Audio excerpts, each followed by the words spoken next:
है जिससे कि देश का नागरिक वास्तविकता ना समझ पाए, ना जान पाए। हत्या हुई है साबुद्दीन की, हत्या हुई है उस रोहित सरदाना की, ऐसे आगे चलकर हत्या होगी रूपका लियाकत की, हत्या होगी रजत शर्मा की, हत्या होगी अर्नब गोस्वामी की, और ये देश गूंगा बनकर देखेगा। क्योंकि इन लोगों ने जो देश के साथ विश्वासघात किया है, सत्ता में बैठे इन नेताओं के तमाम चरित्र को इन लोगों ने देखा है। नंगे हैं मीडिया के सामने मोदी और अमित शाह, और अपने चरित्र को और अपनी वास्तविकता को छुपाने के लिए इनको भी इसी प्रकार से मार दिया जाएगा, जैसे जयललिता को मार दिया गया, जैसे अरुण जेटली को मार दिया गया, जैसे साबुद्दीन को मार दिया गया, ऐसे ही राजनाथ सिंह के भी साथ होगा। आप किस आधार पे कहते हैं कि रोहित सरदाना के साथ हत्या हुई है या साबुद्दीन के साथ हत्या हुआ है? किस आधार पे आप कह रहे हैं? कौन सा आधार ऐसा नहीं है जो ना कहूँ मैं।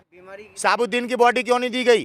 कोरोना जैसी महामारी में आप आपदा में अफसर वाला काम करते हैं। 20 लाख करोड़ का पैकेज घोषित किया, किसको मिला पैसा? क्या महामारी के नाम पर आपने देश के नागरिकों की मदद की? लॉकडाउन करके आपने नागरिकों को, देश के गरीबों को सड़क पर छोड़ दिया भुखमरी से मरने के लिए। मदद करने वालों के ऊपर आपने यूएपीए लगाया, मदद करने वाले लोगों को आपने प्रताड़ित किया। आप मदद करने वाले लोगों के खिलाफ कार्रवाई करते हैं। क्या आप मदद कर रहे हैं हमारे देश में? साबुद्दीन की हत्या हुई, आपकी रिपोर्टें बताती हैं। जज लोया की हत्या हुई, जज लोया का परिवार बताता है। रोहित सरदाना की हत्या हुई है, और आगे चलकर भी ऐसे ही तमाम मीडिया के एंकरों की हत्या ही होगी, और वो केवल गुमशुदगी की तलाश बन के रह जाएंगे। जैसे सुशांत सिंह के साथ हुआ, क्या मिला इंसाफ के नाम पे उसे? हमारे देश की सरहद पर कब्जा कर लिया गया। हमारे देश के 23 सेना के जवानों की शहादत हो गई। एक सुशांत को न्याय ना दिला पाए, आप लोग ने गुमराह किया। सुशांत के नाम पे देश को, एक बेटी को जेल जाना पड़ा, रिया चक्रवर्ती को। और कंगना जैसी हमारे देश में महिलाएं किस प्रकार से केवल महिला होने का लाभ उठाते हुए देश में हिंसा फैलाने का प्रयास कर रहे हैं। देश में किस प्रकार से इस भारतीय जनता पार्टी को लाभ पहुंचाने के लिए नौजवानों को गुमराह करती हैं कंगना जैसी महिलाएं। देखिए, आप लोगों को समझना पड़ेगा, रागिनी तिवारी जैसी महिलाएं। हिंदुत्व ये नहीं कहता कि आप किसी को जान से मार दो। हिंदुत्व न्याय का प्रतीक है, हिंदुत्व सच्चाई का प्रतीक है। हिंदुत्व के नाम पर अत्याचार करने वालों को पहचानना पड़ेगा। देश खतरे में है, हिंदुत्व खतरे में नहीं। अभी एक्सपर्ट के माने तो लॉकडाउन की मांगे उठ रही हैं। लॉकडाउन पूरे देश में लगना चाहिए। कोई एक्सपर्ट नहीं कह रहा, केवल देश की अदालत आज आपको लॉकडाउन की आग में ढकेलना चाहती है। क्योंकि नरेंद्र मोदी ने जो लॉकडाउन किया, उसके परिणाम पूरे देश को प्राप्त हुए कि देश आज 164वें नंबर पे पहुंच गया है। देश को लूट लिया गया। आपका देश आज गिरवी रखा हुआ है, ये आपको कब समझ में आएगा? देश गिरवी रख दिया है नरेंद्र मोदी ने, जैसे लाल किला हमारा गिरवी रखा हुआ है कोरोना महामारी की आड़ में। हम लोगों के ऊपर किस प्रकार से गाइडलाइन के नाम पर अत्याचार किया जा रहा है, क्या ये दुनिया नहीं देख रही? क्या ये दुनिया नहीं देख रही? आज आईपीएल सस्पेंड कर दिया आपने, हैं? आपके चुनाव पर और आपकी रैलियों पर कोई पाबंदी नहीं, भारतीय जनता पार्टी की शादियों पर कोई पाबंदी नहीं। एक आम नौजवान गरीब अपने पिता की बॉडी मांगने जाता है तो एसएमओ कैसे मारता है? आप देखिए, आम नागरिक अपने बच्चों की भूख के लिए अगर घर से दूध लेने के लिए निकलता है तो पुलिस प्रशासन उन्हें कैसे मारता है, कैसे पीटता है गरीबों को। और वहाँ भारतीय जनता पार्टी के नेता जब रैली करते हैं तब वहाँ कोरोना नहीं होता है। जा रहा है कि लॉकडाउन जरूरी है, 2 हफ्ते का कोई लॉकडाउन कोई समस्या नहीं है इस महामारी का। आज ऑक्सीजन के अभाव में देश में नागरिक मारे जा रहे हैं, कोरोना के कारण नहीं। इस बात को समझना पड़ेगा। ऑक्सीजन का अभाव, आज हमारे देश को ऑक्सीजन का भंडारण किसने कर रखा है? उनके ऊपर कार्रवाई करने के बजाय जो आज बेचारे जैसे तैसे ऑक्सीजन अवेलेबल करके लोगों की मदद कर रहे हैं, उनके ऊपर कार्रवाई की जा रही है। समझना पड़ेगा आपको इन गद्दारों को, जिनने हिंदुस्तान को गिरवी रख दिया है, जो हिंदू और मुसलमान के नाम पे हमें और आपको लड़ाते हैं। इन लोगों को, इन नेताओं को समझना पड़ेगा। मोदी ने देश का विनाश कर दिया, नरेंद्र मोदी ने। कोई ऐसा मोदी नहीं जिसने देश के साथ भलमनसाहत की हो। जिस मोदी को ले लो, उस मोदी ने इस देश को लूटा है और इस देश को बर्बाद किया है। भारत के प्रधानमंत्री नरेंद्र मोदी ने तो देश भी बेच दिया, देश भी बेच दिया। आज अब हमारी ज़मीनों को उद्योगपतियों के हवाले करने का षड्यंत्र किया है इस कृषि बिल के माध्यम से। ये षड्यंत्र हम कभी कामयाब नहीं होने देंगे। इस देश की सर्वश्रेष्ठ कौम सिख समुदाय आज पूरी ताकत के साथ आंदोलन में बैठी हुई है। पूरे देश का नागरिक आज आंदोलित है। उनके द्वारा शुरू किया गया वो आंदोलन जो आज देश के नागरिक का जन जन आंदोलन बन चुका है। घबरा रही है उससे मोदी सरकार। आप कह रहे हो लॉकडाउन नहीं लगना चाहिए, लॉकडाउन नहीं लगेगा तो ये महामारी कैसे रुकेगी? लॉकडाउन लग जाएगा, देश की जीडीपी गिर जाएगी और भुखमरी फैल जाएगी। ये गरीब लोग कहाँ जाएंगे? ये गरीब लोग जो लॉकडाउन के कारण भूख से मरेंगे, इसका कौन जिम्मेदार होगा? कौन जिम्मेदार होगा? पिछले लॉकडाउन में क्या भारत सरकार ने गरीबों की मदद करी? विपक्ष के नेता राहुल गांधी जी कहते रघुराजन साहब, जिन्होंने इस देश की जीडीपी को संभाला है, कि लोगों की जेबों में पैसा डालो, लोगों की जेब में पैसा डालो, गरीबों को 11,000 रुपए की आर्थिक मदद दो। जब देश की जीडीपी भी चलेगी और लोग अपना जीवन बचा पाने में सफल होंगे। क्या किया मोदी सरकार ने? मोदी सरकार ने चोरों का, भगोड़ों का, बाबा रामदेव का, अमित शाह के लोंडे की कंपनी का कर्जा माफ किया, अंबानी अडानी का कर्जा माफ किया, लेकिन देश के गरीब की जेब में पैसा नहीं डाला। लॉकडाउन से देश की आर्थिक स्थिति और खराब हो जाएगी। लॉकडाउन से देश में गरीब भूख से तड़प के मर जाएगा, जो मीडिया पे नहीं दिखाया जाएगा। लॉकडाउन महामारी की समस्या का समाधान नहीं है। आज देश में तमाम दुनिया के देश इस देश की मदद कर रहे हैं। आज भुखमरा भारत, बीमार भारत बना दिया है मोदी ने। लॉकडाउन के नाम पे हमारी आज़ादी के अधिकार छीने जा रहे हैं।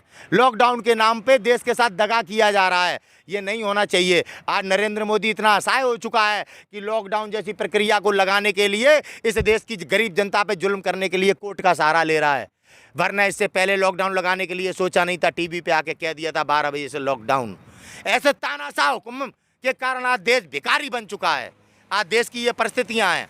जवाब दिया बंगाल के नागरिकों ने, बंगाल के नौजवानों ने, बंगाल की बेटियों ने जवाब दिया इस अहंकारी प्रधानमंत्री को, जो आज अपनी शकल आईने में देखने में शर्माता होगा कि बंगाल में 100 रुपए की चप्पल और 300 रुपए की धोती पहनने वाली एक गरीब ने किस प्रकार से इस 8 लाख रुपए के कपड़े पहनने वाले और 8,500 करोड़ के विमान में घूमने वाले तानाशाह को घसीट कर जमीन पर पटक मारी है।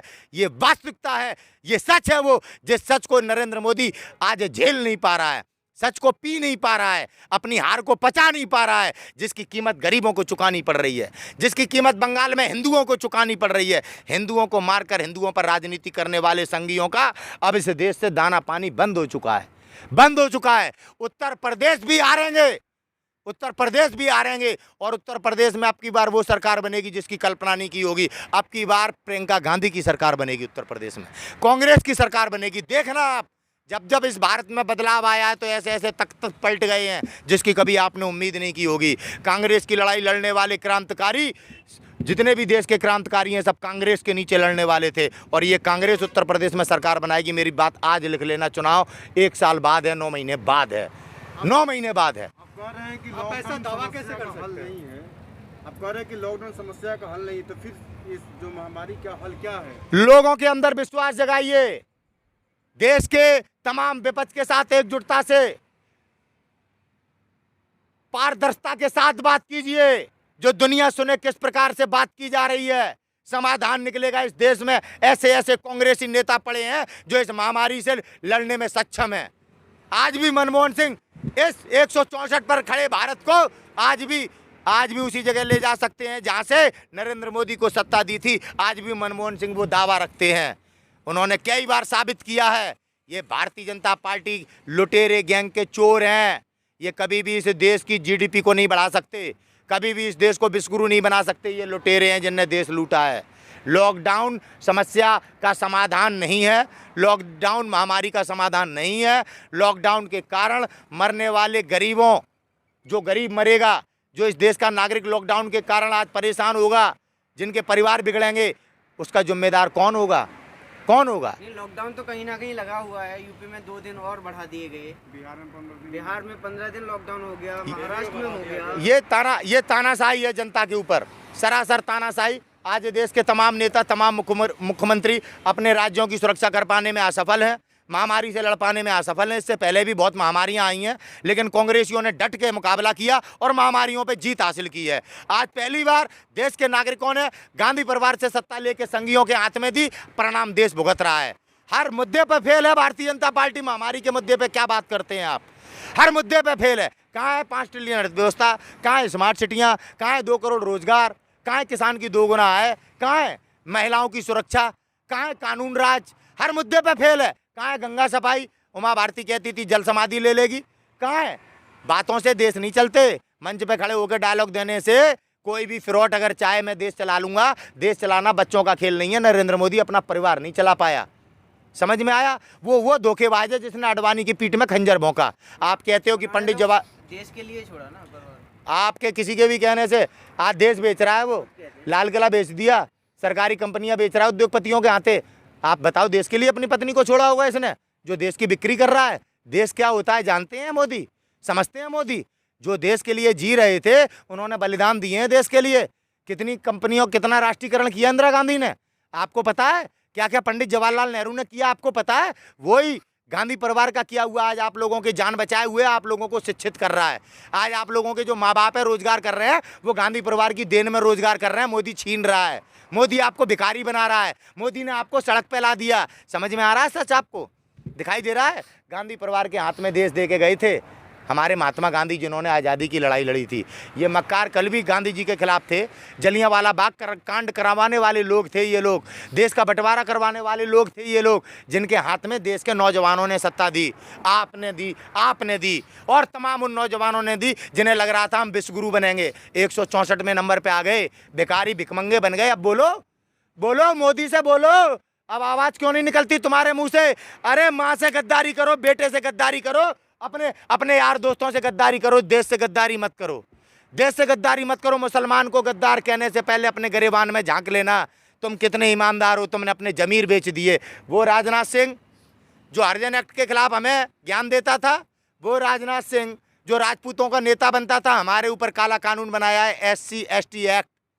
राजनाथ ने 4 दिन आंदोलन किया था, दलित समाज के लोगों ने हमारे ऊपर वो कानून बना दिया कि हमारी बहन बेटियों के ऊपर भी जम्मू कश्मीर में बैठ के मुकदमा लगाया जा सकता है, कोई सुनवाई नहीं होगी 6 महीने। ऐसा कानून किसने बनाया? इस राजनाथ सिंह ने बनाया। हमारे समाज पे स्वर्णों के ऊपर कानून बनाया। आज कहाँ गए स्वर्ण? अपने खिलाफ कानून बनाने वाले इस नेता के साथ क्यों खड़े हैं? गांधी जी ने गलती कर दी, बड़ा दिखाई देती है। अब इस आप राजनाथ ने जूता मारा पूरे राजपूत समाज के मुंह पे, स्वर्ण समाज के मुंह पे, क्यों नहीं दिखता? केवल गांधी में बुराई है, केवल कांग्रेसियों में बुराई है, इन लुटेरों में आपको कोई बुराई नहीं दिखती है? जिन्होंने बलिदान दिया वो आपको बुरे लगते थे। जिन लोगों ने, इन झूठे मक्कारों ने उनको बदनाम करके आपसे वोट लिया, आज आपको किन हालातों में ला दिया? ना आप सुरक्षित, ना आपका परिवार सुरक्षित, ना ये देश सुरक्षित। आपने चुना इनको, गद्दारों को, धर्म के नाम पे, हिंदुत्व के नाम पे, धर्म के नाम पे। याद रखना, आपकी भूल, आपके स्वार्थ आज पूरा देश भुगत रहा है, पूरा देश। कंगना जैसे लोग, अनुपम खेर जैसे लोग क्या कह रहे थे अभी? आपका देश का अमित शाह 2 मई दीदी गई, आप लोग बड़ा प्रचार कर रहे थे। आपने कभी ममता दीदी की बातों को लेके किसी से सवाल किया? ममता दीदी ने जो बोला आपने लोगों के बीच वो रखा? आपने तो सुनार बंगले की बात की, आपने तो 2 मई दीदी गई की बात की। वास्तविकता क्या निकली? अरे आप लोगों को गुमराह कर रहा था, बेवकूफ़ बना रहा था। अरे 3 सीटें थी, कहाँ से 200 लाएगा? लेकिन आप बने बेवकूफ़, आप भी गुमराह थे। लेकिन जब रिजल्ट आया तब आप लोगों की आंख खुली, आप लोग सवाल पूछते हो, दुनिया को जगाने का काम करते हो, आप खुद बेवकूफ़ बन गए प्रचार में। किसका दोष है? किसका दोष है? किसको गलत बोलें? आप गलत हैं, नेहरू जी गलत नहीं है। याद रखना इस बात को।